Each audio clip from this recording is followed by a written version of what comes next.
Hello दोस्तों, नमस्कार। Welcome to this video. उम्मीद करता हूँ आप सब बहुत बढ़िया होंगे और आपके जीआईसी लेक्चरर एवं जीडीसी जैसे एग्जाम की जनरल स्टडीज की प्रिपरेशन बिल्कुल मस्त चल रही होगी। साथियों, आप जानते हैं कि हम लोग जनरल स्टडीज के सिलेबस को कवर कर चुके हैं। इस समय कर रहे हैं प्रैक्टिस, और ये प्रैक्टिस स्पेशल है। जी हाँ, क्योंकि ये रिसेंट के जो इंपॉर्टेंट एग्जाम्स हुए हैं, चाहे आरओ के हो, उत्तर प्रदेश पीसीएस के हो, जीआईसी एलटी ग्रेड के पेपर हो, और भी जो भी एग्जाम्स हो, उनको ध्यान में रख करके ये प्रैक्टिस सेट हमने तैयार किया है, जो आपके एग्जाम के दृष्टिकोण से बेहद इंपॉर्टेंट है। और मुझे विश्वास है कि इन्हीं जो प्रैक्टिस की जो श्रृंखला चल रही है, इन्हीं से क्वेश्चन आपको आपके एग्जाम में, चाहे जीडीसी हो या लेक्चरर का, आपको उसमें क्वेश्चन देखने को मिल सकते हैं। तो ये श्रृंखला आपके लिए बेहद इंपॉर्टेंट है। आप जानते हैं, मॉर्निंग में करंट अफेयर की क्लास आती है और शाम को 7 बजे जीएस की क्लास प्राप्त होती है। तो ये सब क्लासेस अगर आप चाहते हैं कि आपको ऐप पर मिल जाए, तो आप अपना ऐप भी आ चुका है जीआईसी जो है, आप गूगल प्ले स्टोर पर सर्च करिए प्रमोद पाल जीआईसी टीचर, आपको ऐप भी मिल जाएगा। वहाँ से आप आराम से उसको एक्सेस कर सकते हैं, ठीक है। या फिर आप चाहते हैं, ये नंबर है, नंबर पर कांटेक्ट कर लीजिए, सब कुछ आपको मिल जाएगा, ठीक है। उसके पीडीएफ मिल जाएंगे, टेस्ट होता है उसमें आप पार्टिसिपेट कर पाएंगे। तो कहने का मतलब यह है कि आपके लिए वो सारी चीज़ें प्रोवाइड कर रहा हूँ जो आपके जीएस के लिए बहुत ज़्यादा इंपॉर्टेंट है। आइए भैया, वीडियो को शुरू करते हैं। यहाँ पर पहला क्वेश्चन लेते हैं। फरवरी 2025 में जारी वैश्विक लोकतंत्र सूचकांक 2024 में भारत को कौन सा स्थान प्राप्त हुआ? देखो, ये क्वेश्चन करंट अफेयर का है, ठीक है। अब आपको ये समझ लीजिए, पूरे क्वेश्चंस एकदम बिल्कुल आपके लेक्चरर के पैटर्न पर मैं दे रहा हूँ, ठीक है। तो मेहनत तो बहुत लगती है यार, ठीक है। और उसके साथ साथ मैं आपसे ये कहता हूँ कि video like, share, subscribe, hype करिए, ठीक है। उसके साथ साथ जितने क्वेश्चन के आंसर आपको पता हो, कमेंट में जरूर करिए, ठीक है। क्योंकि इससे क्या होगा, आप चीज़ों को लंबे समय तक याद रख पाएंगे। आप कहीं ना कहीं लिखने लगेंगे ना, तो आप कनेक्ट करेंगे, ठीक है, तो याद हो जाएंगे। इसलिए ना आंसर पता हो मेरे बताने की बात करिए, लेकिन करिए, जिससे आप अपने आप को इन्वॉल्व करेंगे। What rank was India achieve in the global democracy index 2024 release in February 2025? Answer करना है। देखो, ये है बहुत ज़्यादा इंपॉर्टेंट क्वेश्चन। क्या है इसमें? 41वां, 45वां, 48वां, 52वां। तो सही आंसर क्या है भाई? 41वां, 41st, ठीक है। तो अगर हम देखें यहाँ पर जो प्रकाशन संस्था है उसकी हम बात करें, कौन है? वैश्विक लोकतंत्र सूचकांक। इसका क्या मतलब है कि ग्लोबल डेमोक्रेसी इंडेक्स, ठीक है। मतलब इसका इंग्लिश है अर्थशास्त्री खुफिया इकाई, यानी इकोनॉमिस्ट इंटेलिजेंस यूनिट, यानी EIO द्वारा संकलित और प्रकाशित यह क्या है? वार्षिक रिपोर्ट है, ठीक है, जो वैश्विक लोकतंत्र की स्थिति का मूल्यांकन करती है, ठीक है। भारत की स्थिति की अगर हम बात करें तो 2024 को कवर करने वाले नवीनतम सूचकांक रैंकिंग में, यानी और 2025 की शुरुआती में ये जारी किया गया है। तो भारत ने वैश्विक स्तर पर अपना 41वां स्थान, कौन सा? 41st स्थान प्राप्त किया है। इस सूचकांक में भारत को आमतौर पर दोषपूर्ण लोकतंत्र के रूप में, चूंकि ये क्वेश्चन बन सकता है, आपसे पूछा जा सकता है, कौन सी श्रेणी में रखा जाता है? दोषपूर्ण लोकतंत्र की श्रेणी में रखा जाता है। इसका अर्थ है कि देश में स्वतंत्र और निष्पक्ष चुनाव तो होते हैं, ठीक है, नागरिक स्वतंत्रता का सम्मान किया जाता है, लेकिन शासन के अन्य पहलुओं जैसे राजनीतिक संस्कृति में कमजोरियां हैं कुछ ना कुछ, ठीक है, ये बताया जा रहा है। अब इसके बाद अगर हम बात करें इसके मूल्यांकन के मापदंड का, तो सूचकांक 167 देशों को 5 प्रमुख श्रेणियों में बांटे गए हैं। 60 संकेतकों के आधार पर रैंक करता है। चुनावी प्रक्रिया और बहुदलवाद, सरकार का कामकाज, राजनीतिक भागीदारी और राजनीतिक संस्कृति और नागरिक स्वतंत्रता, इसका मतलब इन सारी चीज़ों को ध्यान में रख करके किया जाता है। आगे देखो, ये वाला क्वेश्चन भैया, निम्नलिखित में से कौन सा देश भारत के साथ सर्वाधिक लंबे अंतर्राष्ट्रीय सीमा साझा करता है? तो देखो, ये एलटी ग्रेड 2025 का क्वेश्चन है, ठीक है। ऐसे ही क्वेश्चन मिलेंगे, ठीक है। Which of the following countries share the longest international border with India? देखो, बांग्लादेश, पाकिस्तान, म्यांमार और चीन। देखो भाई, हम उन्हीं क्वेश्चन को इसलिए सॉल्व कर रहे हैं जो प्रीवियस है। इससे आप उस आयोग की मूड को समझ सकते हैं कि किस टाइप के क्वेश्चन बनते हैं, कैसे क्वेश्चन आपको एग्जाम में देखने को मिल सकते हैं।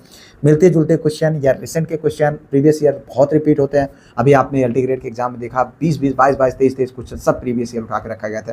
तो ये आपके बहुत काम की सीरीज है, आप इनको नियमित तौर पर देखें और इनकी पीडीएफ को प्राप्त कर लें, ठीक है। पीडीएफ के लिए आपको जो नंबर दिया गया है और जो टेलीग्राम जो अपना जो है एप्लीकेशन है, उसको आप डाउनलोड करके एक्सेस करिए।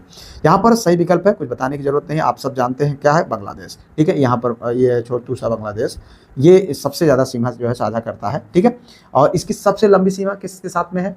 अगर कुल लंबाई की बात करें तो 4096.7 किलोमीटर, ठीक है, इसकी सीमा है बांग्लादेश की, भारत से मिलती है। और यह 5 भारतीय राज्यों को छू करके, जैसे पश्चिम बंगाल सबसे ज़्यादा, ठीक है, चारों तरफ, ये देखो मैक्सिमम साइड से पश्चिम बंगाल, जो अभी चुनाव का रिजल्ट आया, बीजेपी वहाँ भी जीत गई भाई, 2217 किलोमीटर का सबसे लंबा हिस्सा साझा करता है। ठीक है, और असम, मेघालय, त्रिपुरा और मिजोरम भी जो है इसका बॉर्डर बनाता है। ठीक है, यह व्यापक और जटिल रेखा, सीमा रेखा मुख्य रूप से 1947 में भारत के विभाजन के दौरान रेड क्लिफ रेखा द्वारा निर्धारित की गई थी। ठीक है, जिसने भारत को तत्कालिक पूर्वी पाकिस्तान से अलग किया। और जानकारी के लिए यह भी जानना चाहिए आपको कि दूसरी जो सबसे भारत की जो सबसे दूसरी लंबी रेखा है उसकी किसके साथ है? चीन के साथ में। कितना? 3488 की है। ठीक है, ये। और उसके बाद किसका नंबर आता है? पाकिस्तान का। ठीक है, कितना? 3323 किलोमीटर। ठीक है, और उसके बाद फिर नेपाल का नंबर आता है 1751। ठीक है, ये है आपका। तो आगे बढ़ो, अगला देखो। उत्तर प्रदेश में पहला तैरता सौर ऊर्जा संयंत्र on which of the following dams is the first floating solar power plant in Uttar Pradesh build. देखो, माता टीला बांध, राजघाट, धनरौल बांध, रेहन बांध। इंपॉर्टेंट है, आंसर करना मेरे भाई। तो यहाँ पर है रेहन बांध। ना पता हो मेरे बताने के बाद करिए, लेकिन आंसर करिए जरूर। ठीक है, और हाँ, वीडियो लाइक, चैनल को सब्सक्राइब, हाइप और शेयर जरूर करा करो यार। ठीक है, बहुत मेहनत करना पड़ता है। देखो, ये क्वेश्चन इंपॉर्टेंट है। यहाँ पर देखें, जो सही विकल्प है ये रेहन बांध है। ठीक है, अगर हम देखें तो रेहन बांध है कहाँ, आपको पता होना चाहिए, और कई बार हम लोगों ने देखा भी है।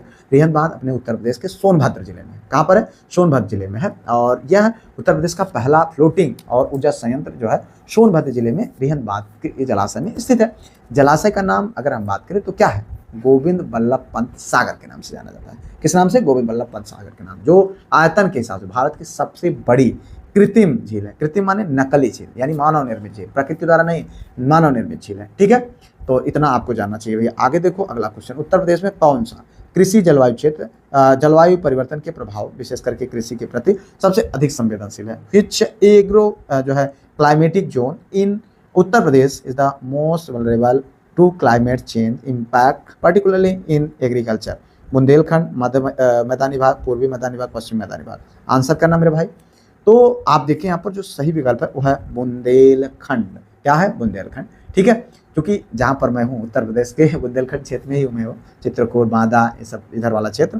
ठीक है, उच्च संवेदनशीलता यहाँ पर होती है जो है बुंदेलखंड कृषि जलवायु क्षेत्र को उत्तर प्रदेश में वैश्विक जलवायु परिवर्तन प्रतिकूल प्रभावों के प्रति अधिक संवेदनशील और सुभेद क्षेत्र माना जाता है। ठीक है, भौगोलिक चुनौतियां भी हैं इसकी। यह क्षेत्र अत्यधिक जो है अनियमित और अप्रत्याशित वर्षा पैटर्न और बार बार पड़ने वाले गंभीर सूखे और चट्टानी इलाके से ग्रस्त है। पहाड़ है। ठीक है, ज़्यादा से ज़्यादा इसमें भूजल बनाए रखने की क्षमता बहुत कम है। ठीक है, और कृषि का प्रभाव की अगर हम बात करें तो चूंकि यहाँ की अधिकांश कृषि सिंचाई पर निर्भर होने के बजाय वर्षा पर आधारित है, इसलिए मानसून में मामूली बदलाव भी बड़े पैमाने पर फसल की विफलता का कारण बन जाता है, क्योंकि हर जगह पानी नहीं पहुँच पाता। पहाड़ है भैया यहाँ पे बहुत ज़्यादा, और पथरीला इलाका है। ठीक है, चलो देखो आगे बढ़ो। अगला क्वेश्चन, आर्थिक योजना किस में सम्मिलित है? इन विच आप list is economic planning included? केंद्रीय सूची में, राज्य सूची में, समवर्ती सूची में, उपयुक्त में से कोई नहीं। इंपॉर्टेंट है, ध्यान रखना भाई, इस तरीके क्वेश्चन पूछा जाता है। आर्थिक योजना किस में सम्मिलित है? ठीक है, तो ये भैया यहाँ पर जो सही विकल्प है मित्र वो है आपका क्या? समवर्ती सूची में। किसमें? समवर्ती सूची में। ठीक है, ये देखो इन द कंकरेंट लिस्ट। ठीक है, कंकरेंट लिस्ट में अगर आप देखें तो मतलब कुल मिलाकर के अगर हम संवैधानिक प्रावधान की बात करें, आर्थिक और सामाजिक योजना का विषय स्पष्ट रूप से भारत के संविधान की 7वीं अनुसूची में समवर्ती सूची, कौन सी 7वीं अनुसूची में है। ठीक है, 7वीं अनुसूची में है, और इसमें जो है 20 के अंतर्गत सूचीबद्ध है। ठीक है, कुल मिलाकर के इसमें प्रविष्टि जो है समवर्ती सूची में कुल मिलाकर के 20 है। और साझा अधिकार समवर्ती सूची में इसके होने का अर्थ यह है केंद्र सरकार और संबंधित राज्य सरकार दोनों के पास आर्थिक योजना के संबंध में कानून की नीतियां संवैधानिक अधिकार है। ठीक है, लेकिन जब टकराव होता है तो केंद्र वाला माना जाता है। नीचे 2 कथन दिए गए हैं, जिनमें से एक को अभिकथन ए तथा दूसरे को कारण आर कहा गया। Given below. ठीक है, 2 स्टेटमेंट आर वन जो है revealed as the assertion and other is the reason. देखो यहाँ पर अभिकथन, भारत में संसदीय प्रणाली है। ठीक है, India has the parliamentary system of government. भारत में कार्यपालिका विधायिका के प्रति उत्तरदायी है। ठीक है, in India the executive is responsible to the legislature. देखिए ए और आर दोनों सही, ये आर एक ही सही व्याख्या। ये देखो भैया यूपीपीसीएस में इस तरीके क्वेश्चन। और एक चीज़ जान लीजिए भैया, आप लोगों का जीआईसी लेक्चरर का एग्जाम है, जीडीसी का एग्जाम है, एक बहुत बड़ा जो है मतलब आप सोचिए एक बहुत बड़े एग्जाम है। तो यहाँ पर आप ये मत सोचिए इस टाइप के क्वेश्चन आपको देखने को मिलेंगे, ठीक है, ऐसे ही क्वेश्चन आपको देखने को मिलेंगे। यहाँ पर देखो अगर आप इनमें बात करेंगे तो जो सही विकल्प है मित्र वो है आपका डी आंसर, ठीक है, दोनों सही है और आर ए की सही व्याख्या करता है। और ज़्यादातर इस टाइप के क्वेश्चन में लगभग 90% आंसर यही होता है, ठीक है, तो इसको आप ध्यान रखिए, ठीक है भैया। चलो अब आगे देखो भैया अगला क्वेश्चन यहाँ पर अगर हम देखें तो निम्नलिखित में से कौन सा उद्योग सेवा क्षेत्र उद्योग नहीं है? Which of the following industries is not a reserve service sector industry? Petroleum, परिशोधन, बीमा, बैंकिंग, शिक्षा। तो बताओ सही विकल्प तो कौन सा सेवा क्षेत्र नहीं है? तो अगर हम देखें यहाँ पर जो सही विकल्प है तो वो है आपका पेट्रोलियम परिशोधन। जी हाँ, अब सेवा क्षेत्र की जब बात आती है तो ऐसा मतलब जैसे बीमा है, आप क्या कर रहे हैं, सेवा ही होती है एक प्रकार की, ये सेवा सर्विस दे रहे हैं आप, ठीक है, नौकरी टाइप का मतलब करता है। बैंकिंग ये भी सेवा प्रदाता है, शिक्षा भी एक तरीके की सेवा ही है, ठीक है, जो हम आपकी कर रहे हैं। आर्थिक क्षेत्रों के विभाजन की अगर हम बात करें, किसी अर्थव्यवस्था को मोटे तौर पर 3 विस्तृत क्षेत्रों में वर्गीकृत किया जाता है। जैसे प्राथमिक कच्चे माल का निष्कर्षण, जैसे अभी हम लोगों ने इकोनॉमिक्स पढ़ते वक्त पढ़ा था, ठीक है। द्वितीयक विनिर्माण और प्रसंस्करण, और तीसरा होता है सेवाएं, ठीक है। तो ये तीनों जो है सेवाओं के अंतर्गत आते हैं। और ये किसके अंतर्गत आता है? ये जो है सेवा क्षेत्र का उद्योग नहीं है, ठीक है। और पेट्रोलियम क्या है? ये पेट्रोलियम रिफाइनरी जैसे भी उद्योग जो है भौतिक बुनियादी ढांचे और ऊर्जा सुरक्षा के लिए महत्वपूर्ण है। आगे बढ़ो अगला क्वेश्चन, ग्लोबल स्पेस 2030 पहल किसने शुरू किया? Who launch the global space 2030 initiative? विश्व स्वास्थ्य संगठन, विश्व बैंक, गूगल, यूनिसेफ। ये देखो भैया यहाँ पर ध्यान से देखो, JIC ग्रेड 2025, ठीक है। ये क्वेश्चन सब चुनिंदा क्वेश्चन है यार, ठीक है। तो यहाँ पर देखो जो सही विकल्प है आपको बताना, सही विकल्प है WHO, ठीक है, वर्ल्ड हेल्थ ऑर्गेनाइजेशन, ये है आपका सही आंसर। अगर हम बात करें यहाँ पर तो वर्ल्ड हेल्थ ऑर्गेनाइजेशन यानी ग्लोबल स्पेस 2030 प्रथम आधिकारिक तौर पर विश्व स्वास्थ्य संगठन द्वारा शुरू किया गया, ठीक है। मुख्य उद्देश्य इसका क्या है कि इस पहल का प्राथमिक यानी वैश्विक मिशन सस्ती और गुणवत्तापूर्ण आंखों की देखभाल तक पहुंच को बड़े पैमाने पर बढ़ाना है। यह विशेष रूप से उन व्यक्तियों को चश्मा प्रदान करने का लक्ष्य रखता है जो दृष्टि दोष से पीड़ित है, ठीक है। चलो इसके वैश्विक संकट की हम बात करें तो WHO के आंकड़ों के अनुसार विश्व स्तर पर 1 अरब से अधिक लोग दृष्टिबाधित जो है जीवन जीते हैं, केवल इसलिए क्योंकि उनके पास एक साधारण चश्मे तक पहुंच नहीं है, ठीक है। यह पहल 2030 के लक्ष्य वर्ष तक इस अंतर को पाटने का प्रयास किया जा रहा है। आगे बढ़ो अगला क्वेश्चन, अंतर्राष्ट्रीय मुद्रा कोष के ऋणों का उपयोग निम्नलिखित में से किस उद्देश्य के लिए किया जाता है? For which of the following purpose can the loan of the international monetary fund IMF is used? देखो आर्थिक विकास सुधार, भुगतान संतुलन में अस्थायी कमी को पूरा करने के लिए, केंद्रीय बैंकों के स्वर्ण कोषों को बढ़ाने के लिए, औद्योगिक विकास के पूंजी के लिए। आंसर करना मेरे भाई सही विकल्प। देखिए यहाँ पर जो सही विकल्प है वो है आपका बी, यानी भुगतान संतुलन में अस्थायी कमी को पूरा करने के लिए, ठीक है, ये वाला आंसर, ठीक है। देखो यहाँ पर अगर हम बात करें तो ये है भैया विश्व बैंक के विपरीत IMF का मुख्य जनादेश क्या है? विश्व बैंक के विपरीत अंतर्राष्ट्रीय मुद्रा कोष यानी IMF, ठीक है, इंटरनेशनल मॉनेटरी फंड मुख्य रूप से एक विकास बैंक नहीं है, ठीक है। इसका मुख्य कार्य अंतर्राष्ट्रीय मौद्रिक प्रणाली को स्थिरता सुनिश्चित करना है, ठीक है। भुगतान संतुलन की अगर बात करें तो IMF की वित्तीय सहायता प्रणाली से सदस्य देशों को भुगतान संतुलन संकट से उबरने में मदद करने के लिए नामित है, ठीक है। ऐसी स्थितियां जहां एक देश अपने आवश्यक आयात के भुगतान या अपने बाहरी ऋण को चुकाने के लिए पर्याप्त विदेशी मुद्रा अर्जित नहीं कर पाता है, उसके लिए ये व्यवस्था की गई है, ठीक है। सशर्त सहायता दी जाती है, ठीक है। ये ऋण जो है एक अस्थायी वित्तीय ढाल के रूप में कार्य करते हैं जो देश को व्यापक आर्थिक स्थिरता बहाल करने के लिए संरचनात्मक आर्थिक सुधारों को लागू करने के लिए आवश्यक समय प्रदान करते हैं। विश्व बैंकों के साथ इसकी तुलना की जाती है, ठीक है। इसलिए A और D यानी दीर्घकालिक आर्थिक और वैज्ञानिक औद्योगिक विकास बुनियादी ढांचा, ये दोनों पूरी तरह से विश्व बैंक समूह और अन्य बहुपदीय विकास बैंकों के अधिकार क्षेत्र में आते हैं, ना कि IMF, ठीक है। ये देखो अगला क्वेश्चन, ये है प्रणा पोर्टल, ठीक है, उपयोग में आता है PRANA, ठीक है। What is the purpose of Prana portal? Prana, ठीक है, स्वच्छ स्वास्थ्य, ये देखो RO में पूछा गया भैया, कार्यक्रम NCAP की निगरानी और जल प्रदूषण निगरानी, प्लास्टिक अपशिष्ट जो है प्रबंधन, औद्योगिक उत्सर्जन नियंत्रण, ठीक है। आपको यहाँ पर आंसर करना है सही विकल्प। देखिए यहाँ पर सही विकल्प है राष्ट्रीय स्वच्छ वायु कार्यक्रम की निगरानी। ठीक है, ये वाला आंसर पहला आंसर है, सही विकल्प ये है, monitoring the national clean air programme. यहाँ पर देखिए मित्र, अगर हम बात करें तो प्रेरणा का पूर्ण जो फुल फॉर्म है इसका PRANA का particular regulation of air pollution in non attainment cities. ठीक है, ये है आपका इसका फुल फॉर्म। ठीक है, अगर हम बात करें इसका मुख्य उद्देश्य की पर्यावरण वन और जलवायु परिवर्तन मंत्रालय द्वारा लॉन्च किया गया, यह शहर की वायु कार्य योजना कार्यान्वयन की भौतिक और वित्तीय स्थिति को ट्रैक करने के लिए समर्पित राष्ट्रीय डैशबोर्ड है। ठीक है, NCAP से जुड़ाव की अगर हम बात करें तो ये सीधे राष्ट्रीय स्वच्छ वायु कार्यक्रम की प्रगति की निगरानी का काम करते हैं। ठीक है, NCAP का लक्ष्य 2024 तक पर्टिकुलर मैटर सांद्रता को 20 से 30% तक कम करना है। ठीक है, चलो आगे देखते हैं भैया अगला क्वेश्चन। निम्नलिखित में से कौन महाबोधि वंश में वर्णित 9 नंदों में से नहीं है, मतलब कौन जो है महाबोधि वंश में वर्णित 9 नंदों में से नहीं है। ये देखो, who among the following is not one of the 9 Nandas mention in the Mahabodhi Vamsa. ठीक है, गोविसानक, 10 सिद्धक, कैवर्त, महानंदिन। आंसर करना सही विकल्प। देखिए यहाँ पर जो सही विकल्प है मित्र वो है महानंदिन, ये वाला आपका आंसर सही है। ठीक है, अगर हम देखें महाबोधि वंश एक महत्वपूर्ण बौद्ध ग्रंथ है। क्या है? महत्वपूर्ण बौद्ध ग्रंथ है जो प्राचीन भारतीय राजाओं की वंशावली का विवरण देता है। ठीक है, यह विशेष रूप से नंद वंश पर केंद्रित है जिसे नौ नंद कहा गया है। वास्तविक नौ नंद इस पाठ के अनुसार संस्थापक उग्रसेन थे, जिनके बाद उनके 8 भाई यानी भाई और पुत्र गद्दी पर बैठे।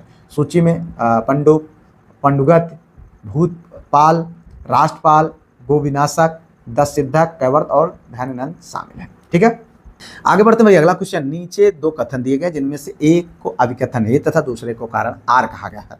Given below are 2 statement, one is लेवल as assertion A and the other are reason R. ठीक है, अभिकथन ए, भारत विश्व का दूसरा सबसे बड़ा मोबाइल गेमिंग बाजार है। ठीक है, India is the second largest mobile gaming market in the world. ठीक है, भारत में 950 मिलियन से अधिक इंटरनेट जो है उपयोग करता है।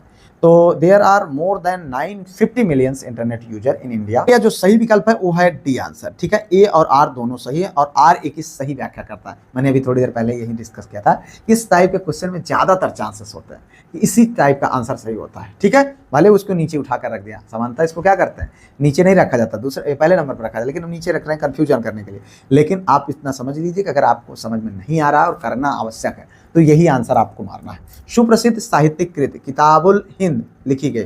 The famous literary work Kitabul Hind written by, ठीक है, अलवर्नी द्वारा, बदायूनी द्वारा, जियाउद्दीन द्वारा, काफी खां द्वारा। ठीक है, ये PCSJ 2018 में पूछा गया क्वेश्चन है।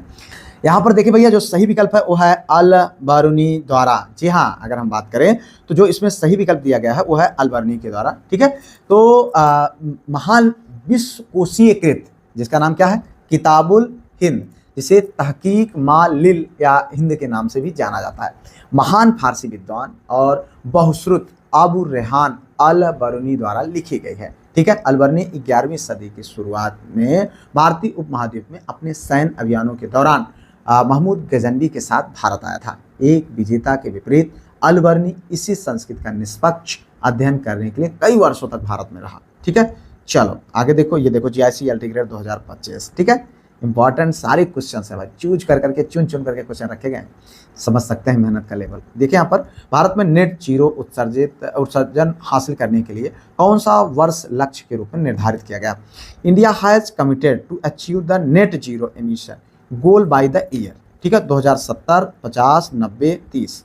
तो आपको बताना है, ये हम लोगों ने देखा हुआ था। और ये देखो यहाँ पर जो सही विकल्प है वो है ये वाला। ठीक है, तो इस तरीके से अगर हम देखें तो इसका लक्ष्य क्या रखा गया, 2021 के ग्लासगो में आयोजित 26वें संयुक्त राष्ट्र जलवायु परिवर्तन सम्मेलन यानी COP 2026, ठीक है, में भारत के प्रधानमंत्री आदरणीय नरेंद्र मोदी साहब ने आधिकारिक तौर पर भारत को वर्ष 2070 तक नेट जीरो यानी शुद्ध शून्य कार्बन जो है उत्सर्जन लक्ष्य प्राप्त करने का प्रतिबद्ध किया है। ठीक है, चलो भैया आगे देखो ये वाला क्वेश्चन, मराठों के प्रशासन में गांव का लेखपाल कहलाता था। क्या in the Maratha administration the village accountant was called Shiledar, Desai, Kulkarni, सरनोबात। Answer करना है सही विकल्प। देखिए यहाँ पर जो सही विकल्प है वो है कुलकर्णी। क्या भैया, कुलकर्णी, धवल कुलकर्णी ये खिलाड़ी थे ना, हाँ उन्हें याद रखना, ठीक है। छत्रपति शिवाजी और पेशवाओं के अधीन मराठा साम्राज्य की मजबूत स्थानीय प्रशासनिक इकाई मतलब प्रणाली में गांव यानी मौजा शासन की मौलिक इकाई था, ठीक है। कुलकर्णी की भूमिका थी, कुलकर्णी गांव का आधिकारिक लेखाकार और रिकॉर्ड कीपर होता था, ठीक है। उसके महत्वपूर्ण कर्तव्यों में विस्तृत भूमि रजिस्टर बनाए रखना, राजस्व की गणना करना और कृषकों से एकत्र किए गए करों के बही खाते रखना शामिल था, ठीक है। अब हम बात करते हैं यहाँ पर जो है पाटिल के साथ इनका संबंध। कुलकर्णी सीधे जो है पाटिल या पटेल के अधीन काम करता था, जो गांव का मुख्य प्रशासनिक और न्यायिक प्रमुख होता था। कौन? पाटिल, ठीक है। यहाँ पाटिल कानून और व्यवस्था का प्रबंधन करता था, कुलकर्णी वित्त और दस्तावेजीकरण का काम संभालता था, ठीक है। और अन्य जो होते हैं जैसे देसाई की अगर हम बात करें तो देसाई भाई ये जो है परगना या जिले का जो है उच्च स्तरीय राजस्व संग्रह करता होता था। सिलेदार या घुड़सवार सैनिक था। कौन था? घुड़सवार सैनिक था जो अपना घोड़ा और हथियार खुद लाता था। सरनोबात की अगर हम बात करें तो ये भैया मराठा सेना के सेनापति के लिए एक सम्मानित उपाधि थी, ठीक है। चलो भैया आगे देखो, जलीय चक्र को कौन नियंत्रित करता है? The hydrological cycle is controlled by, ठीक है। अधिपादन, वन, लाइकेन, घास स्थल, आरओ 2025 में पूछा गया क्वेश्चन, ठीक है। यहाँ पर देखिए जो सही विकल्प है वो है आपका बी आंसर, ये है फॉरेस्ट। जी हाँ, वन, फॉरेस्ट। अगर हम बात करें तो सभी स्थलीय पारिस्थितिक तंत्रों में पृथ्वी के जलीय चक्र को विनियमित करने में वन यानी जंगल सबसे विशाल और अपरिहार्य भूमिका निभाते हैं, ठीक है। अगर हम सर्जन तंत्र की बात करें तो गहरी जड़ों वाले पेड़ मिट्टी में भारी मात्रा में पानी खींचते हैं, ठीक है, भारी मात्रा में पानी खींचते हैं और अपनी पत्तियों के माध्यम से वाष्प के रूप में इन्हें वापस वायुमंडल में छोड़ देते हैं। इस प्रक्रिया को वाष्पोत्सर्जन कहा जाता है। यह नमी बादल बनाती और क्षेत्रीय वर्षा जो है पैटर्न को निर्धारित करती है, ठीक है, समझ लीजिए। पानी अंदर से लेंगे और उसके बाद इसको वाष्पित कर देंगे, फिर बारिश होगी। देखो यहाँ पर ये चक्रण बना हुआ है, ठीक है। इस तरीके से पानी लेंगे, इस तरीके से ऐसे ऐसे बादल, फिर वापस इस तरीके से, ठीक है। तो या रहा, आगे बढ़ो भैया अगला क्वेश्चन। अवध में हुए एका आंदोलन का मुख्य उद्देश्य, ठीक है। What was the main objective of Eka movement that took place in Awadh? जमींदार के अधिकारों की रक्षा, लगान की नगद में परिवर्तन करना, अंग्रेजी राज का विरोध करना, नॉन पेमेंट ऑफ रेंट, लगान जो है न अदायगी, ठीक है। देखो यहाँ पर जो सही विकल्प है मित्र वो है लगान का नगद में परिवर्तन करना, ठीक है। ये देखो, ये है conversion of rent into cash. ये का जो है एक प्रकार का आंदोलन था, ठीक है। ये क्वेश्चन बन सकता है आपके एग्जाम में, इंपॉर्टेंट है, बहुत इंपॉर्टेंट। एक का मतलब एकता आंदोलन। यह महत्वपूर्ण किसान संघर्ष था जो 1921 में अंत में अवध यानी क्षेत्र में उभरा था, ठीक है। इस आंदोलन का प्राथमिक जो है उद्देश्य जमींदारों और ठेकेदारों द्वारा किए जा रहे अत्यधिक शोषण का विरोध करना था, ठीक है, जो अक्सर आधिकारिक दरों से 50% अधिक लगान वसूल कर रहे थे। विरोध करने वाले किसानों ने मुख्य रूप से मांग की कि लगान को वस्तु यानी अनाज के बजाय नगद में परिवर्तित किया जाना चाहिए और उन्हें दर्ज लगान से अधिक भुगतान न करने का संकल्प लिया था, ठीक है। आगे बढ़ते भाई अगला क्वेश्चन देखें, निम्नलिखित में से कौन सा ऐसे युग्म सही सुमेलित नहीं है? Which of the following pair is not correctly matched, ठीक है। देखिए यहाँ पर ये भैया एक साइड ये है जनजाति और ये है उसका स्थान कहाँ पर, ठीक है। वुस्मैन कालाहारी मरुस्थल, एस्किमो उत्तरी कनाडा। ये देखो पीसीएस में पूछा गया क्वेश्चन, बहुत इंपॉर्टेंट, हम लोगों ने देखा होगा, आपके पास डिस्क्रिप्टिव ऑब्जेक्टिव सारी चीजें हैं। एस्किमो जो है उत्तरी Canada, Pygmy Congo basin, Maasai पश्चिम अफ्रीका। तो यहाँ पर कोड भी है 1 2 3 3 4 4 केवल है। तो इस टाइप का क्वेश्चन में आप कंफ्यूज हो सकते हैं। यहाँ पर देखिए जो सही विकल्प है मित्र वो है केवल 4, ठीक है। यहाँ पर देखो मित्र 4 की अगर हम बात करें तो मसाई यानी पश्चिम अफ्रीका, ये जो बताया जा रहा है ये सही सुमेलित नहीं है, ठीक है। अगर हम देखें तो बुशमैन तो कालाहारी मरुस्थल, एस्किमो उत्तरी कनाडा, पिग्मी जो है कांगो बेसिन में, लेकिन ये मसाई जनजाति पश्चिम अफ्रीका में नहीं पाई जाती। मसाई लोग एक प्रसिद्ध नीलोटिक जाति समूह है, ठीक है, जो अफ्रीकी महान झील क्षेत्र खास करके जो है विशेष रूप से पूर्वी अफ्रीका के सवाना में निवास करते हैं, मुख्य रूप से केन्या और उत्तरी तंजानिया में, चलो भैया आगे देखो, भारत के राष्ट्रपति की शक्तियों के बारे में निम्नलिखित में से कौन सा कथन सही नहीं है। क्या पूछ रहा है, which of the following is not correct about the power of president of India. राष्ट्रपति को सर्वोच्च न्यायालय के परामर्श को स्वीकार करना चाहिए।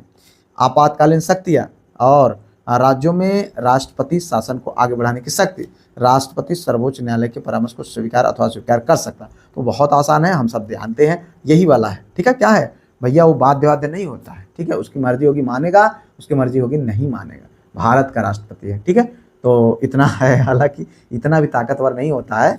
ये आपातकालीन शक्ति होती है, राज्यों की राष्ट्रपति शासन आगे बढ़ाया जा सकता है, ये भी है पावर। लेकिन ये सब विचार विमर्श से, बिना प्रधानमंत्री की अनुमति के सब सारी चीज़ें संभव नहीं होती हैं जो व्यवहारिक तरीके पर देखा जाए। लेकिन ये बाध्य नहीं होता राष्ट्रपति को सर्वोच्च न्यायालय के परामर्श को स्वीकार करने के, भैया ऐसा नहीं है, उसका मर्जी होगा वो मना कर देगा। ठीक है, मर्जी का मतलब लोकतंत्र के अधीन जो है।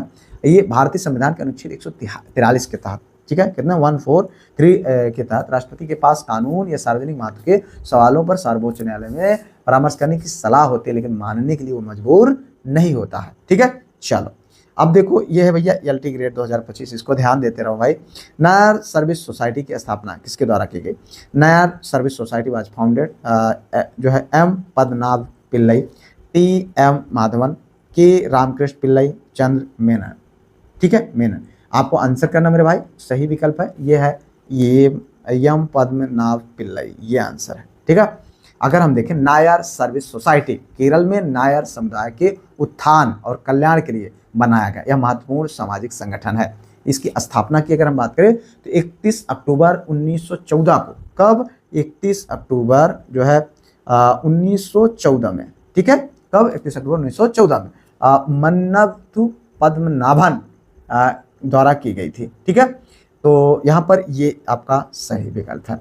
उनके नेतृत्व में संगठन के समुदाय के भीतर प्रतिगामी सामाजिक रीति रिवाजों को खत्म करने, आधुनिक शिक्षा को बढ़ावा देने और केरल के व्यापक जो है छुआछूत विरोधी आंदोलनों का समर्थन करने में महत्वपूर्ण भूमिका निभाई। ठीक है भैया, 20 क्वेश्चन हो गए आपके लिए, बहुत ज़्यादा इंपॉर्टेंट है। और हाँ, वीडियो को अभी तक आपने लाइक, चैनल को सब्सक्राइब, हाइप शेयर नहीं किया है तो कर लीजिएगा। देखिए यहाँ पर भारतीय संविधान के अंतर्गत निम्नलिखित में से कौन सा युग्म या अधिनियम और वर्ष सही सुमेलित नहीं है। ठीक है, under the Indian constitution which of the following pairs act year is not correctly matched. Hindustan उत्तराधिकार अधिनियम 1956, जम्मू कश्मीर पुनर्गठन अधिनियम 1918, सती प्रथा निषेध 1987, हिंदू विवाह अधिनियम 1955। देखो ये है आपका PCSJ की परीक्षा का क्वेश्चन और इम्पॉर्टेंट है, एक के साथ में कई क्वेश्चन आपका तैयार होगा। आप देखिए यहाँ पर जो सही विकल्प है मित्र वो है जम्मू कश्मीर पुनर्गठन अधिनियम। ठीक है, ये 1918 बता रहा है, जो कि क्या है, ये है गलत आंसर। ठीक है, यहाँ पर देखें हिंदू उत्तराधिकार अधिनियम 1956 में हुआ है। ठीक है, जो कि सही है। और अगर हम सती प्रथा निषेध अधिनियम की बात करें 1987 में भी सही है, और हिंदू विवाह अधिनियम की बात करें 1955 में, ये भी सही है। ठीक है, लेकिन जम्मू कश्मीर पुनर्गठन अधिनियम के लिए दिया गया जो है ये गलत है, 1918 में पारित नहीं किया गया था। ठीक है, बल्कि कब किया गया था, 2019 में पारित किया गया। यह ऐतिहासिक और वास्तव में अगस्त 2019 में। ठीक है, इसमें जम्मू कश्मीर राज्य को दो अलग अलग केंद्र शासित प्रदेशों जम्मू और कश्मीर और लद्दाख में, जम्मू कश्मीर और लद्दाख में जो है पुनर्गठित किया गया। ठीक है, चलो भाई आगे देखो, भारत की निम्नलिखित में से किस राज्य में सर्वाधिक जनसंख्या घनत्व पाया जाता है। Which of the following state of India has the highest population density. Bihar, Punjab, Madhya Pradesh, Uttar Pradesh. ये देखो ROR 2025 आपसे पूछ रहा है क्या कि भारत में कौन से राज्य ऐसा सर्वाधिक जनसंख्या घनत्व, कौन सा है भैया, हम सब जानते हैं, बहुत इंपॉर्टेंट है, बिहार। ठीक है, जनसंख्या प्रोडक्शन भयंकर है। ठीक है, यहाँ पर देखिए जनसंख्या घनत्व तो प्रति इकाई भौगोलिक क्षेत्र में रहने वाले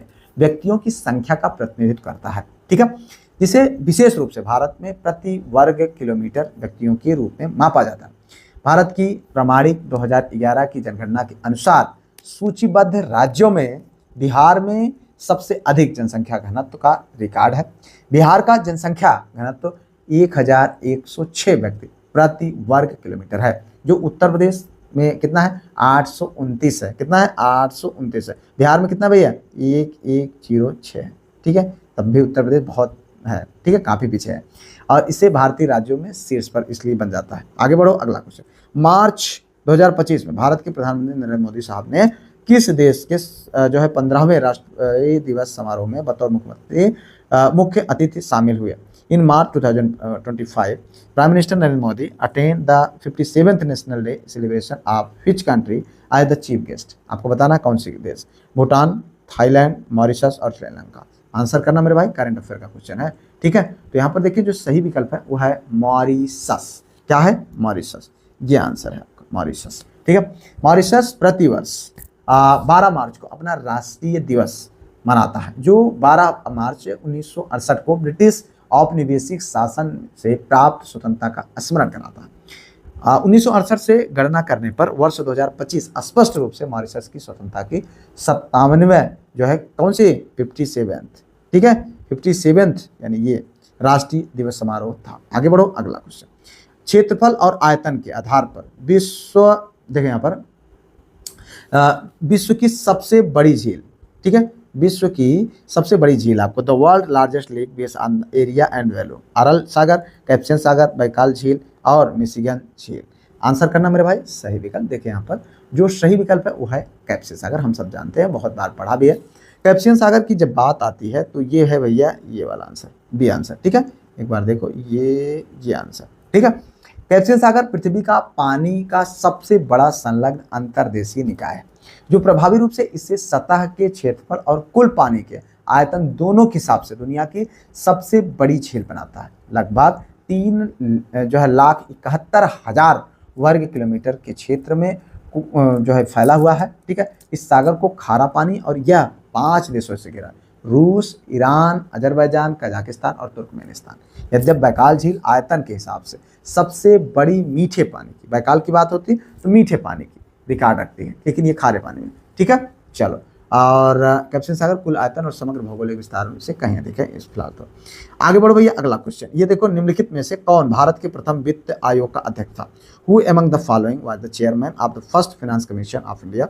श्री संथानम, श्री के.सी. नियोगी, राज मन्नार और ए.के. चंद्रा, ठीक है। आंसर करना मेरे भाई, सही विकल्प। सही विकल्प है श्री के.सी. नियोगी, ये है आपका सही आंसर, ठीक है। अगर हम देखें यहाँ पर तो भारत का वित्त आयोग अनुच्छेद 280 के तहत स्थापित एक संवैधानिक निकाय है, जो केंद्र सरकार और व्यक्तिगत राज्य सरकारों के बीच वित्तीय संबंधों को परिभाषित करता है, ठीक है। प्रथम वित्त आयोग के गठन की हम बात करें तो भारत के राष्ट्रपति द्वारा वर्ष 1951 में किया गया। कब? 1951 में किया गया, ठीक है। चलो, इसकी अध्यक्षता श्री के.सी. नियोगी यानी क्षितिज चंद्र नियोगी ने की थी, जो एक प्रमुख भारतीय राजनीतिक और संविधान सभा के सदस्य थे, ठीक है। चलो, यह एक छोटे अवतल दर्पण की फोकल 2.5 सेंटीमीटर है। इस दर्पण को दंत चिकित्सक के दर्पण के रूप में उपयोग करने के लिए दर्पण से दांत की दूरी कितनी होनी चाहिए आपको बताना भैया। देखो यहाँ पर ये 4 आंसर है, एलडी ग्रेड 2025 के एग्जाम में ये पूछा भी गया है, ठीक है। तो आप देखिए यहाँ पर जो सही विकल्प है वो है 1.5 सेंटीमीटर। क्या है? ये वाला 1.5 सेंटीमीटर, ठीक है। दंत चिकित्सक उचित परीक्षण के लिए रोगी के दांत को आवर्धित यानी आभासी और सीधी छवि प्राप्त करने के लिए अवतल दर्पण का उपयोग करते हैं, ठीक है। प्रकाशिकी के सिद्धांतों के अनुसार एक अवतल दर्पण एक आवर्धित और सीमा आभासी प्रतिबिंब तभी बनाता है जब वस्तु ध्रुव यानी ध्रुव पर मुख्य फोकस के बीच रखी जाती है, ठीक है। चलो आगे बढ़ो, अगला क्वेश्चन। निम्नलिखित में से कौन सा, ठीक है, दर्रा और राज केंद्र शासित प्रदेश सही सुमेलित नहीं है, ठीक है। देवसा हिमाचल प्रदेश, नीति उत्तराखंड, चांगला सिक्किम, बनिहाल जम्मू कश्मीर। देखो इंपॉर्टेंट है मेरे भाई, आपको बताना है कौन सही सुमेलित नहीं है। देखिए चांगला जो बताया जा रहा है सिक्किम में, ये सही सुमेलित नहीं है। क्या पूछ रहा है? सही सुमेलित नहीं है। किसका क्वेश्चन है? यूपीपीसीएस का। तो इंपॉर्टेंट इसी टाइप पूछे जाते हैं। पहाड़ी दर्रे पर्वत श्रृंखलाओं के माध्यम से संपूर्ण जो है नौवहन मार्ग बनाते हैं। देवसा दर्रा जो कहाँ पर है? हिमाचल प्रदेश में। नीति दर्रा उत्तराखंड में है, ठीक है। और बनिहाल दर्रा ये कहाँ है? जम्मू कश्मीर में। लेकिन जो चांगला दर्रा है सिक्किम में नहीं है, ठीक है। चांगला दर्रा कहाँ पर है भैया? लद्दाख में स्थित एक ऊंचाई वाला पहाड़ी दर्रा है। यह प्रसिद्ध रूप से जो है पेंगोंग त्सो झील के मतलब स्थित है, ठीक है। चलो भैया ये देखो यहाँ पर है, आगे बढ़। ऊर्जा का 10% नियमन देने वाले वैज्ञानिक का नाम। The scientist who propose the 10% rule of energy, Lindeman. ये देखो आरो क्वेश्चन है। ओडम और टेंसले हेकल। आंसर करना, ठीक है। तो यहाँ पर 10% का नियम, और 10% हम लोगों ने देखा हुआ है अभी जब पढ़ रहे थे, ठीक है, जो है पर्यावरण को तो पढ़ा हुआ था। तो सही विकल्प क्या है भाई? लिंडेमैन। क्या है? लिंडेमैन, ठीक है। लगभग जितने क्वेश्चन लगभग कराए जा रहे हैं इनको हम लोग डिस्क्रिप्टिव के दौरान ज़्यादातर क्वेश्चनों को कवर कर चुके हैं, ठीक है। और पारिस्थितिक क्षेत्र में 10% नियम जैविक खाद्य श्रृंखलाओं के भीतर ऊर्जा हस्तांतरण की अक्षमता का वर्णन करता है। 1942 में पारिस्थितिकीविद रेमंड लिंडेमैन द्वारा प्रस्तावित यह नियम बताता है कि एक पोषी स्तर से अगले पोषी स्तर तक ऊर्जा को हस्तांतरण के दौरान केवल 10% ऊर्जा ही जो है मांस के रूप में जमा होती है।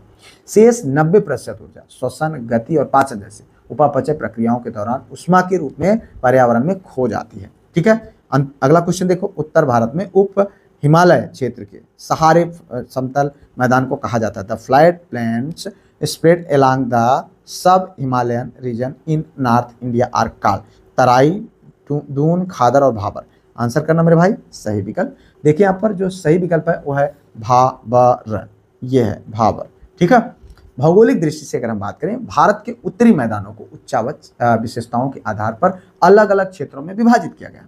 शिवालिक की तलहटी के साथ सीधी फैली सकरी छिद्रपूर्ण पट्टी को भाबर के नाम से जाना जाता है, ठीक है। ये देखो ये सारी चीजें इस तरीके से, ये है भाबर वाला क्षेत्र, ये वाला, ठीक है। इसको तराई ये है, ठीक है, बांगर ये है, ठीक है, खादर ये है, ठीक है, ये हिमालय क्षेत्र है। इस तरीके से ये पट्टियां हैं, आप इनको देख सकते हैं यहाँ पर, ठीक है।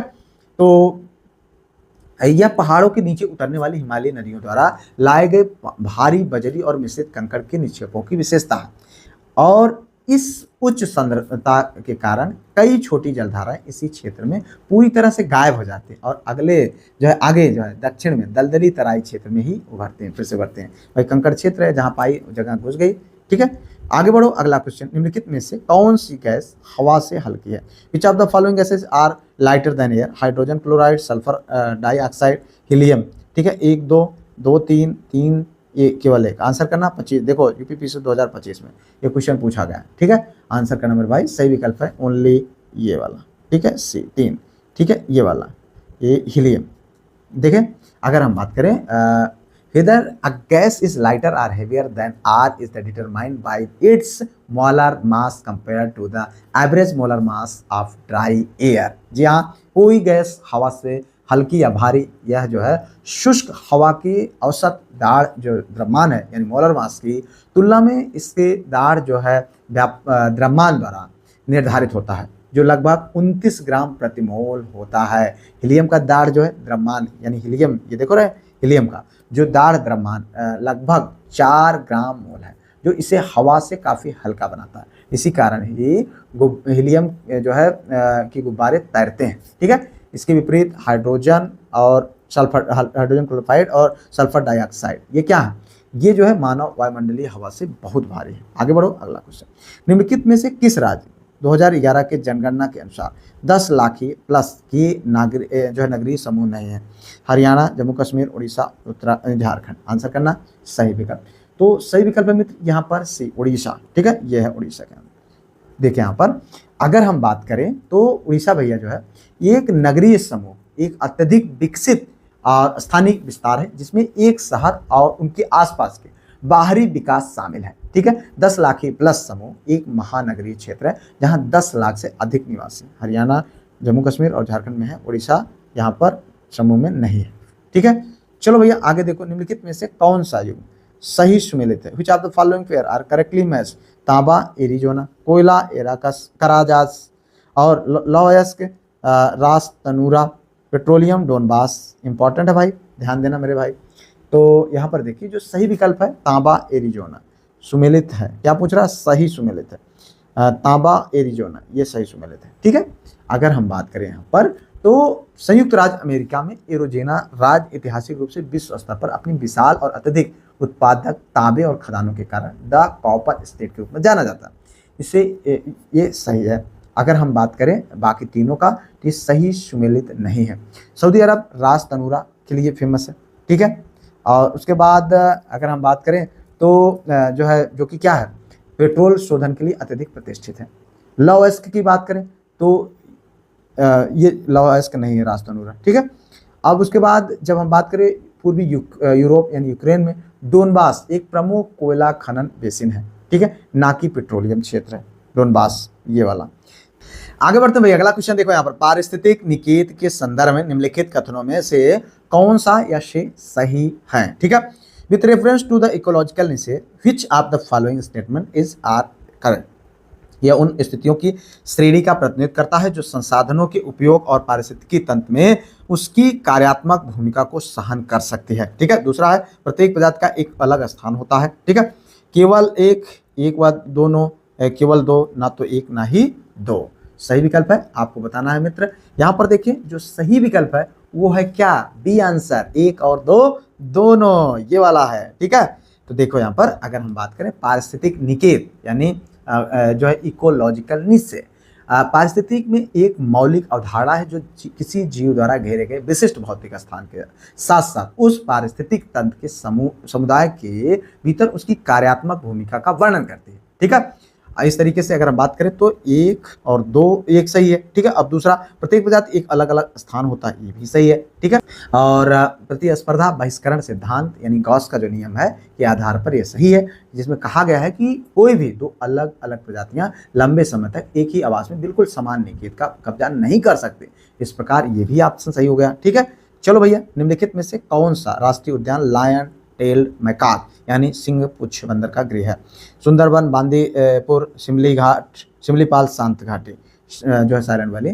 तो देखो आंसर सही विकल्प है मित्र, यहाँ पर जो है वो है शांत घाटी यानी साइलेंट वैली, ये देखो, ठीक है, साइलेंट घाटी, ये साइलेंट वैली, ठीक है। लायन टेल्ड मैकाक, शेर की पूंछ वाला बंदर, ये देखो शेर की पूंछ वाला बंदर है भैया, एक लुप्तप्राय प्राइमेट प्रजाति है जो विशेष रूप से दक्षिण भारत के पश्चिमी घाटों की स्थानिक यानी इंडेमिक प्रजाति है, ठीक है। केरल के पलक्कड़ जिले में स्थित साइलेंट वैली राष्ट्रीय उद्यान इन दुर्लभ शर्मीले और जंगल में रहने वाले मैकाक की सबसे बड़ी जीवित आबादी और मेजबानी के लिए विश्व स्तर पर प्रसिद्ध है। उनका आवास मुख्य रूप से उष्णकटिबंधीय सदाबहार वर्षा वनों की ऊपरी छतरी यानी कैनोपी बना होता है, जिससे साइलेंट वैली का प्राचीन अबाधित वातावरण उनके अस्तित्व के लिए महत्वपूर्ण हो जाता है, ठीक है। चलो भाई आगे देखो, अधोलिखित में से कौन सा रंग इंद्रधनुष के मध्य में दिखाई देता है? Which of the following colour, देखो भैया बहुत इंपॉर्टेंट है, ठीक है। नीला, हरा, लाल, पीला, एलटी में आपके भर भर के क्वेश्चन आया इससे, तो आपको बताना भैया, ठीक है। मध्य में क्या पूछा जाए, मध्य में तो देखो मध्य में क्या है भैया, ग्रीन है, ये देखो ये ग्रीन है ना, ए ए ए ए, ठीक है। तीन तीन इधर है और तीन इधर है, लेकिन मध्य में कौन है, ग्रीन है, ठीक है। देख लीजिए इसी तरीके से। तो यहाँ पर अगर हम बात करें वायुमंडल में मौजूद पानी की बूंदों द्वारा सूर्य के प्रकाश के विक्षेपण यानी स्पेशन, अपवर्तन और आंतरिक परावर्तन के कारण एक इंद्रधनुष बनता है, ठीक है, जो सफेद प्रकाश को उनके घटक स्पेक्ट्रम में विभाजित करता है, ठीक है। अब उसमें क्या होता है, विज्ञौर जैसे बैगनी, जामुनी, नीला, हरा, पीला और नारंगी, ठीक है, और लाल, ये पांच को मिलाकर के बैजानी। अब इसको अगर याद करना हो तो बैजानी हपी नाला, बैजानी हपी नाला, इसको याद रख लीजिएगा, आपको पूरा याद रहेगा, या इंग्लिश में विज्ञौर, ठीक है, बैजानी हपी नाला के रूप में याद करके ये अलग अलग रंग होते हैं, ठीक है। बैजानी जो है आप जानते हैं बैगनी, ठीक है, जामुनी, नीला, नीला रंग, जो है हरी, पी से पीला और ना से नारंगी और ला से लाल, ठीक है। चलो आगे देखो अगला क्वेश्चन, गैल्वेनाइजेशन प्रक्रिया में मुख्यतः किस तत्व का उपयोग किया जाता है, ठीक है। Which element is primarily use in the galvanization process? Aluminium, lead, जस्ता, मैग्नीज। आंसर करना भाई, ठीक है। सही विकल्प है आपका यहाँ पर सी आंसर यानी जस्ता, ठीक है, जस्ता। गैल्वेनाइजेशन एक अत्यधिक प्रभावी औद्योगिक धातुकरण प्रक्रिया है जिसका उपयोग लोहे और स्टील के घटकों को जंग लगने से बचाने के लिए किया जाता है। आगे बढ़ो भैया, अगला क्वेश्चन यहाँ पर देखिए, एड्स के लिए उत्तरदायी विषाणु उदाहरण है, ठीक है। The virus responsible for AIDS is an example, जो है ग्रंथ विषाणु का, क्रीमेर विषाणु का, एटी इवेन विषाणु का, रेट्रो विषाणु का, ठीक है। आंसर करना भाई, देखिए यहाँ पर जो सही विकल्प है वो है रेट्रो विषाणु का, ठीक है। चलो आगे देखो, यह है एक अंतरिक्ष यात्री अपने सपाटी को चंद्रमा की सतह पर सुन नहीं सकता क्योंकि उत्पादित आवृत्ति ध्वनि जो है आवृत्ति से अधिक होती है, रात्रि में तापमान बहुत कम और दिन में अत्यधिक होता है, ध्वनि चारित करने का माध्यम नहीं होता है, चंद्रमा के कई की सतह पर कई क्रेटर हैं, ठीक है। आंसर करना है, तो यहाँ पर देखिए जो भैया सही विकल्प है वो है ध्वनि प्रचारित करने का माध्यम नहीं होता है। जी हाँ, अगर हम देखें तो ध्वनि तरंगों को यांत्रिक अनुदैर्ध्य तरंगों के रूप में वर्गीकृत किया जाता है, जिसका अर्थ यह है कि उन्हें एक बिंदु से दूसरे बिंदु तक जाने के लिए मूल रूप से एक भौतिक माध्यम जैसे हवा, पानी और धातु की आवश्यकता होती है। चंद्रमा पर कोई वायुमंडल है नहीं, ठीक है, इसकी सतह अनिवार्य रूप से निर्वात में घिरी हुई है इस वजह से, ठीक है। चलो भैया, बिब्लियोमेट्री, ठीक है, पुस्तकालय नेटवर्क कार्य, सूचना प्रबंधन सेवा, सूचना प्रबंधन उपकरण, पुस्तकालय सेवा, ठीक है। देखो भैया, यह है आपका आज का सेकंड लास्ट क्वेश्चन, तो आंसर करना भैया सूचना प्रबंधन उपकरण। यह है क्या फुल फॉर्म, ये देखो, हाँ, मतलब संबंध किससे है, सूचना प्रबंधन उपकरण से, ठीक है। बिब्लियोमेट्री को वैज्ञानिक रूप से लिखित प्रकाशकों जैसे कि पुस्तकों, शैक्षणिक लेखों और शोध पत्रों के सांख्यिकी और मात्रात्मक विश्लेषण के रूप में परिभाषित किया गया है, ठीक है। और यह एक अत्यधिक विशिष्ट सूचना प्रबंधन उपकरण के रूप में जाना जाता है। इसका उपयोग शोधकर्ताओं और संस्थानों द्वारा अकादमिक आउटपुट को ट्रैक करने के लिए बड़े पैमाने पर किया जाता है। आगे बढ़ते हैं आज के इस अंतिम क्वेश्चन की ओर। भारतीय शाक भाजी अनुसंधान संस्थान स्थित है कहाँ? कानपुर में, नई दिल्ली में, वाराणसी में, इलाहाबाद में। आंसर करो मेरे भाई, सही विकल्प। आपको देखना इस टाइप क्वेश्चन बहुत देखने को मिलेगा। कहाँ है? बनारस में, वाराणसी में, ठीक है। भारतीय शाक भाजी अनुसंधान यानी संस्थान IIVR, भारतीय कृषि अनुसंधान ICAR के तत्वाधान में काम करने वाला जो है प्रमुख राष्ट्रीय अनुसंधान संस्थान। यह रणनीतिक रूप से उत्तर प्रदेश राज्य के वाराणसी में स्थित है। संस्थान का मुख्य जनादेश पूरे देश में विभिन्न सब्जी फलों की उत्पादकता, गुणवत्ता और फसल के बाद के प्रबंधन को बढ़ाने के उद्देश्य से बुनियादी, रणनीतिक और अनुप्रयुक्त अनुसंधान करना है, ठीक है। तो इस तरीके से हम लोगों ने यहाँ पर 40 इंपॉर्टेंट क्वेश्चन को देखा।